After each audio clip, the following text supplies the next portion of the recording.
Hey, I just want to check up on you. I've noticed that you've been working a lot lately. I understand how important working is, especially with all these documents and reports you have to write, but you have to put health as your first priority. You still have 50 pages to go? That is that is not a normal workload. No one should be writing that many pages within a few nights. Who assigned you these work? I'll have a chat with them. So they pushed all the work for you to do again? That is ridiculous. Why haven't you reported them? They're clearly not doing their job properly. You tried to report to the head of the department, but they wouldn't listen to you? That sounds bad. I suspect that there's some bribery going on in the department. But don't worry. Now that I'm the queen, I'm sure that I'll be able to solve this problem for you. Why didn't you tell me before? I would have gladly helped you.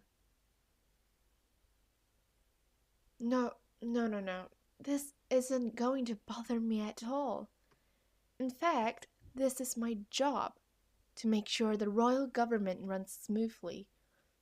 And if there's any problem, it's my responsibility to solve it. Plus, there's no way I'm letting you overwork again. Remember a few days ago? You literally almost passed out because you didn't get enough sleep. Do you understand how worried I am? Look into my eyes and tell me, when was the last time you slept, and for how long? Be honest. I really want to help you. Yesterday. For 2 hours. 2 hours only. So you lied to me in the past couple of days. You told me that you were going to sleep, when in fact you're actually going into your office. Also, 2 hours. That is nowhere near enough. An average person requires 7 to 9 hours of sleep to maintain a good overall health and well-being. Does that mean if I've never come to question you, you just never tell me about this problem of overworking? What do you mean you're built different? Come on, we're all humans. And I noticed that in meetings you aren't really paying any attention. Of course, now that I know it's because of this corrupted department, I don't blame it on you at all. I know you're just trying to do your job. It's just that I need you to take care of yourself. And, you can tell me anything, any problem or hardship you're going through, and I would be more than happy to help you to solve them. Even if all you want is just me listening to them.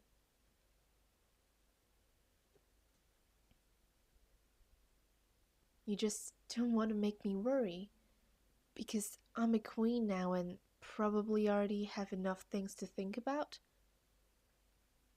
You are right in some sense. Of course, being the queen brings a lot of responsibilities. But I care about you. Some may say this sounds selfish, but among everything that's happening within the walls, you are the most important of them all. So, don't try to protest me. As the queen, I command you to go to sleep.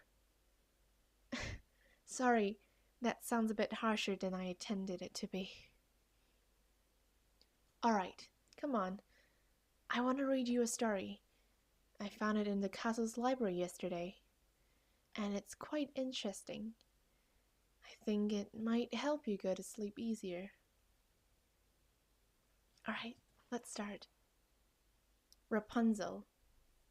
Once upon a time there lived a man and his wife who were very unhappy because they had no children. These good people had a little window at the back of their house, which looked into the most lovely garden, full of all manner of beautiful flowers and vegetables. But the garden was surrounded by a high wall, and no one dared to enter it, for it belonged to a witch of great power, who was feared by the whole world. One day the woman stood at the window overlooking the garden, and saw there a bed full of the finest rampion, and the leaves looked so fresh and green that she longed to eat them. The desire grew day by day, and just because she knew she couldn't possibly get any, she pined away and became quite pale and wretched. Then her husband grew alarmed and said, "What ails you, dear wife?" "Oh," she answered, "if I don't get some rampion to eat out of the garden behind the house, I know I shall die." The man, who loved her dearly, thought to himself, "Come, rather than let your life die, you shall fetch her some rampion, no matter the cost." So at dusk he climbed over the wall into the witch's garden, and hastily gathered a handful of rampion leaves. He returned with them to his wife. She made them into a salad, which tasted so good that her longing for the forbidden food was greater than ever. If she were to know any peace of mind, there was nothing for it but that her husband should climb over the garden wall again, and fetch her some more. So at dusk over he go, but when he reached the other side he drew back in terror, for there, standing before him, was the old witch. "How dare you," she said, with a wrathful glance, "climb into my garden and steal my rampion like a common thief? You shall suffer for your foolhardiness." "Oh," he implored, "pardon my presumption. Necessity alone drove me to the deed. My wife saw your rampion from her window, and conceived such a desire for it that she would certainly have died if her wish had not been gratified." Then the witch's anger was a little appeased, and she said, "If it's as you say, you may take as much rampion away with you as you like, but on one condition only, that you give me the child your wife will shortly bring into the world, and shall go well with it, and I will look after it like a mother."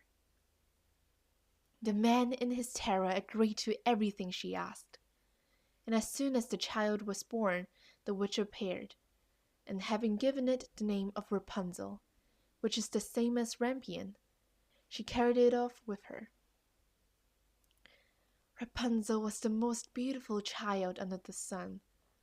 When she was 12 years old, the witch shut her up in a tower, in the middle of a great wood, and the tower had neither stairs nor doors, only high up at the very top a small window. When the witch wanted to get in, she stood underneath and called out, "Rapunzel, Rapunzel, let down your golden hair." For Rapunzel had wonderful long hair, and it was as fine as spun gold. Whenever she heard the witch's voice, she would loose her plaits, and let her hair fall down off the window about 20 yards below, and the old witch climbed up by it. After they had lived like this for a few years, it happened one day that a prince was riding through the wood and passed by the tower. As he drew near, he heard someone singing so sweetly that he stood still spellbound, and listened. It was Rapunzel in her loneliness, trying to while away the time by letting her sweet voice sing out into the wood. The prince longed to see the owner of the voice, but he sought in vain for a door in the tower. He rode home, but he was so haunted by the song he had heard that he returned every day to the wood and listened.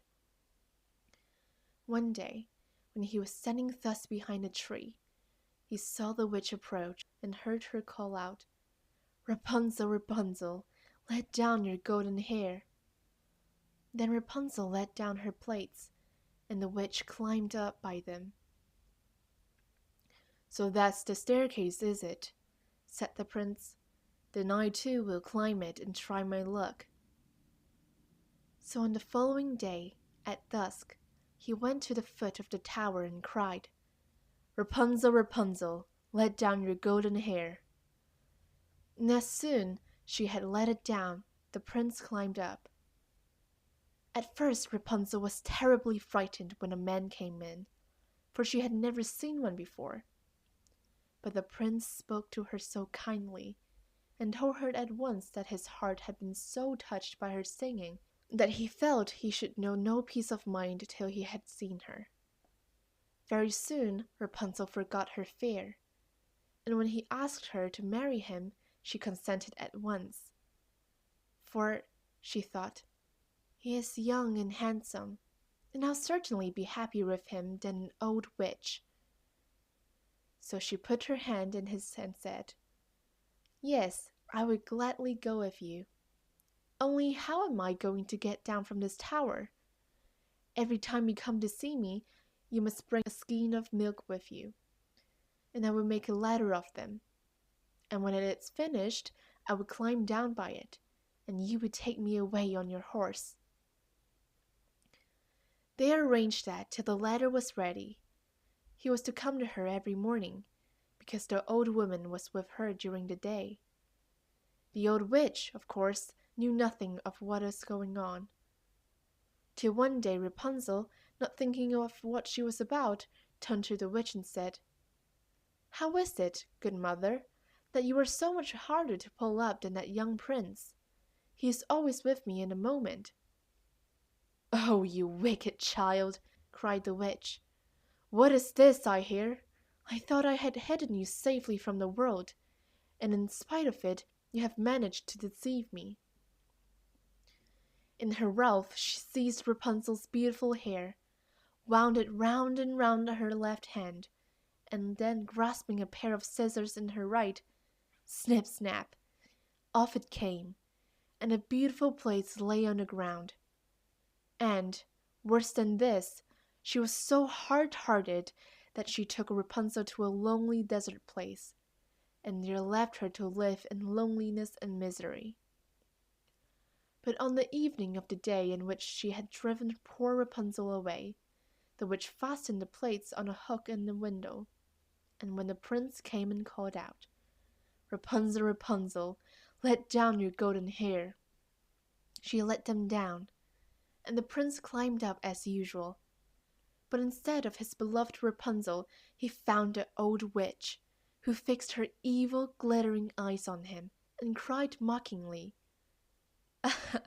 "You thought you'd find your lady love, but the pretty bird has flown and its song is dumb. The cat caught it, and will scratch your eyes out too. Rapunzel is lost to you forever. You will never see her more." The prince was beside himself with grief, and in his despair he jumped right out from the tower, and though he escaped with his life, the thorns among which he fell pierced his eyes out. Then he wandered, blind and miserable, through the wood, eating nothing but roots and berries, and weeping and lamenting about the loss of his lovely bride. So he wandered about for some years, as wretched and unhappy as he could well be, and at last he came to a desert place where Rapunzel was living. Of a sudden he heard a voice which seemed strangely familiar to him. He walked eagerly in the direction of the sound, and when he was quite close, Rapunzel recognized him and fell on his neck and wept. But two of her tears touched his eyes, and in a moment they became quite clear again, and he saw as well as he had ever done. Then he led her to his kingdom, where they were received and welcomed with great joy, and they lived happily ever after. The end. That was an interesting story, isn't it? I feel really bad for Rapunzel, though, to be locked up in the towers for all those years. You seem to be really sleepy. Alright, good night then.